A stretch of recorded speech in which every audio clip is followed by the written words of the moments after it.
Miguel Ponce es economista y va a charlar un ratito con nosotros. Miguel, ¿cómo está? Buen día. ¿Qué tal, De Luca? ¿Cómo andas? ¿Bien? Bien, muy bien, Miguel. Primero quiero una reflexión sobre lo que dijo la gobernadora de la provincia de Buenos Aires, cortita, porque yo digo, Bueno, los padres de la reforma universitaria, sí, 100 claro. años, Sí, claro. un ILIA que aumentó el presupuesto sustancialmente de la educación, un radicalismo de la escuela pública, Sí, claro. del ascenso social, el peronismo que acompañó siempre esas ideas y discutieron siempre de ponerlas en práctica. ¿Cómo se siente Miguel Ponce, hijo quizás de la escuela y la universidad pública, como yo?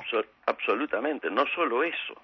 El nombre de mi abuela materna, Natalia Juárez Salinas de Gutiérrez, es el nombre de la principal escuela de Machagay, mi abuela, en el Chaco.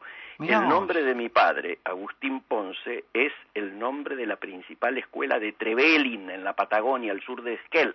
Qué bárbaro. O sea, mi madre, 93 años hoy, es directora jubilada. O sea, soy hijo de 3 generaciones de educadores y además fui fundador de la Franja Morada en Ingeniería de Buenos Aires y el primer presidente radical de un centro de estudiantes por la Franja cuando ganaba la JUP en todos lados. Fui condenado a muerte por la AAA en esa condición de dirigente estudiantil.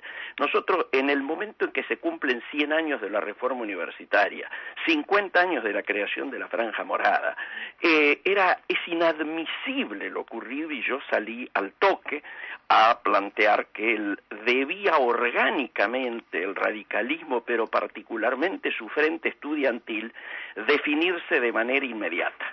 En la provincia de Buenos Aires se da una situación muy particular. Tenemos una presidenta, expresidenta de la FUA, que es diputada nacional, que hasta el momento mantiene silencio, por suerte.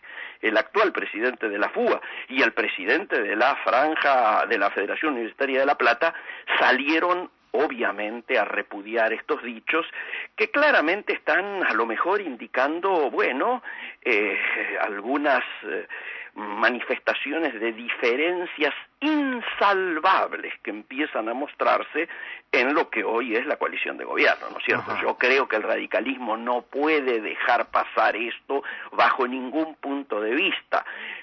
Algunos nos hemos manifestado públicamente, como el presidente de la Convención Sapia, como Ricardo Alfonsín, como todos, como Changuí Cáceres, como todos aquellos que sentimos que llevamos en nuestra sangre no solo la defensa de la educación pública, sino esencialmente de la universidad pública.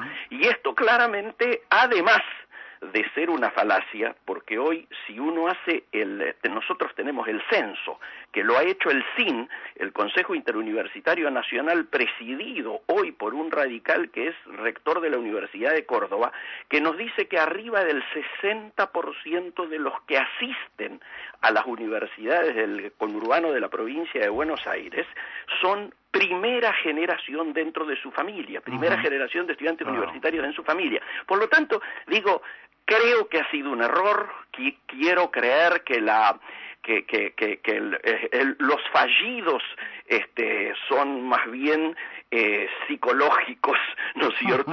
Y que esto no, y obviamente a mitad de la mañana, luego que saltamos todos como leche hervida, la gobernadora salió, yo diría, a rectificar, o por lo menos... Sin decirlo, empezó a apoyar la escuela pública. Sí, claro, y habló desde la escuela pública hasta las universidades, para incluir ahí el segmento sobre el cual había cometido un error de valoración flagrante, yo diría. Flagrante. Le digo a los oyentes de Cooperativa que estoy hablando con Miguel Ponce, economista. Miguel, a propósito de esto, leo a Bonelli diciendo que el 18 se firma el acuerdo con el fondo, tiene fecha.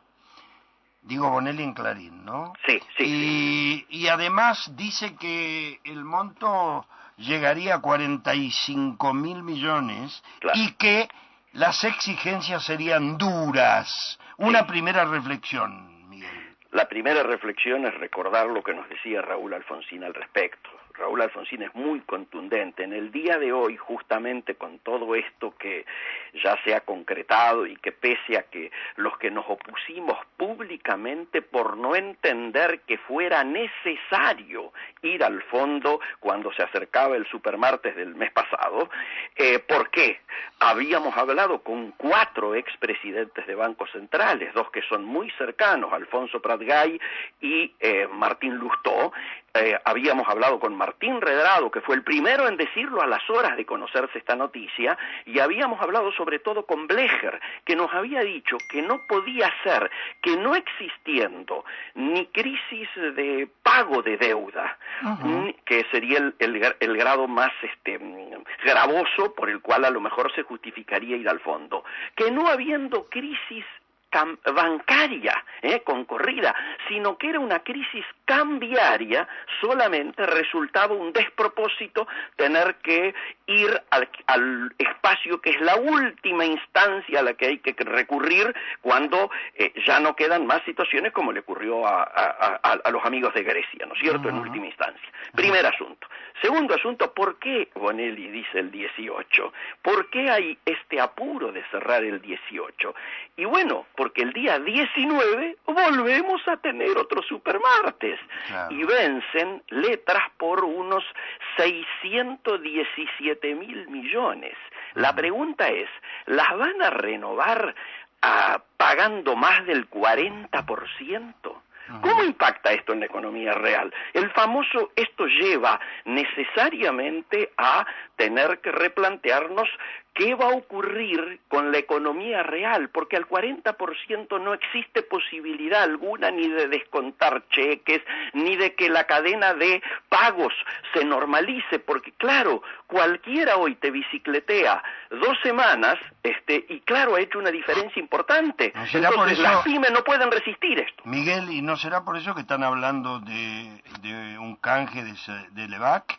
Bueno, el intento está planteado así desde ya, y creo que la figura del fondo, que aparezca el fondo bancando atrás, y no solo el fondo, si nos estamos enterando también que esa masa de dinero que superaría los 40 y algunos dicen llegaría a 50.000 millones, también incluiría préstamos de la CAF, ¿no es cierto?, la Corporación Andina de Fomento, del BID, del Banco Interamericano de Desarrollo y del propio Banco Mundial, que se agregarían a lo del fondo. Si éramos poco, la contratapa de Fontevecchia, hoy de perfil. No la vi todavía. No, pero cita a Cristiano Ratazzi con el dólar a 26, un dólar recontra alto, como diría claro, el querido Di Tella.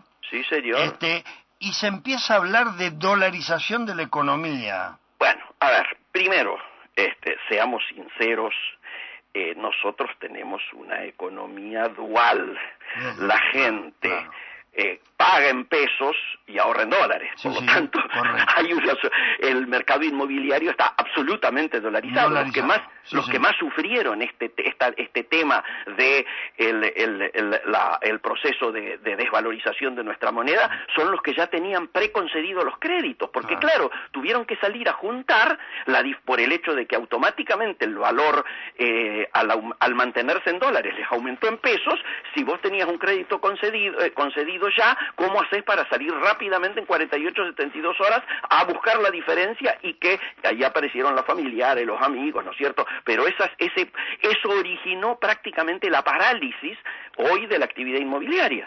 Vos fíjate, habíamos tenido un mes anterior, se conocieron las cifras ahora, todavía con crecimiento de la construcción, y me dicen que desde este momento, desde que se supo el proceso de primero de evaluatorio y segundo de entrada al fondo, que nos está preadelantando recesión sin duda, digámoslo con todas las letras, estamos pasando de la actual etapa de estanflación, o sea, estancamiento con inflación, a una etapa recesiva, yo diría, inevitable.